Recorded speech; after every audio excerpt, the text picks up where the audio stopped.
साधना news, समाजहितासाठी सदैव अग्रेसर। शहरातील अंबिका ऑइल मिलच्या बाजूस असलेल्या देशी दारू दुकानात 9 तारखेला सकाळी किरकोळ वादातून एका तरुणाचा धारदार हत्याराने वार करून निर्घृण खून करण्यात आलाय। या घटनेने देगलूर शहर हादरून गेले असून परिसरात तणावपूर्ण वातावरण निर्माण झालंय। विशेष म्हणजे हा गुन्हा करणारा आरोपी स्वतःहून पोलीस ठाण्यात हजर झालाय। खून झालेल्या तरुणाची ओळख शेख निसार शेख बाबू मिया वय 30 राहणार मदिना मस्जिद लाईन गल्ली देगलूर अशी झाली आहे। या आरोपीचे नाव शेख शादुल सलीम साब वय 45 राहणार आनंदनगर भायेगाव रोड देगलूर असे असून त्याला पोलिसांनी ताब्यात घेतले। मिळालेल्या माहितीनुसार देशी दारू दुकानात दोघांमध्ये काही काळापासून सुरू असलेल्या जुन्या मनोमिळाव्याच्या वादातून आज सकाळी पुन्हा बाचाबाची झाली। वाद चिघळताच आरोपी शादुल याने धारदार आणि तीक्ष्ण हत्याराने निसारच्या मानेवर प्रखर वार केला। वार अतिशय गंभीर असल्याने निसारचा जागीच मृत्यू झाला।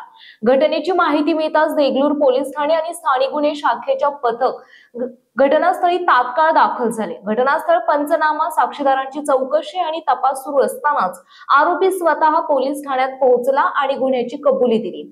त्यानंतर पोलिसांनी त्याला ताब्यात घेतले। गुन्हा दाखल करण्याची प्रक्रिया सुरू असून पुढील तपास पोलीस निरीक्षक मारुती मुंडे यांच्या मार्गदर्शनाखाली पोलीस उपनिरीक्षक गोपाळ सूर्यवंशी करीत आहेत। घटनेमुळे शहरातील नागरिकांमध्ये भीतीचे वातावरण निर्माण झाले असून पोलिसांनी परिसरात बंदोबस्त वाढवला आहे।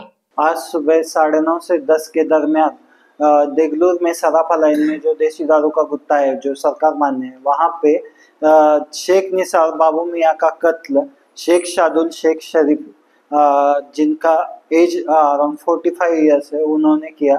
उसका जो मोटिव था वो हमने देखा तो वो उस वक्त जो घटना घटी उनके साथ जो लोग आए थे उनसे जो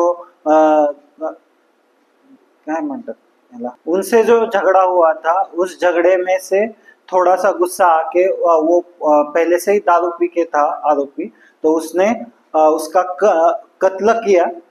उसमें जो वेपन यूज हुआ है वो भी हमने ताबे में लिया है। आरोपी भी हमारे कब्जे में है। सीसीटीवी फुटेज भी प्राप्त किया है। आगे की पूरी कार्रवाई हम कर रहे हैं और जल्द से जल्द यह मैटर हम आरोप पत्र दाखिल करके सुलझा देंगे। प्रतिनिधी नागेश पलेपवार देगलूर। आपल्या परिसरातील महत्त्वाच्या बातम्या पाहण्यासाठी आमच्या समाज साधना न्यूज चॅनलला YouTube वर सबस्क्राइब करा आणि बेल आयकॉन प्रेस करा।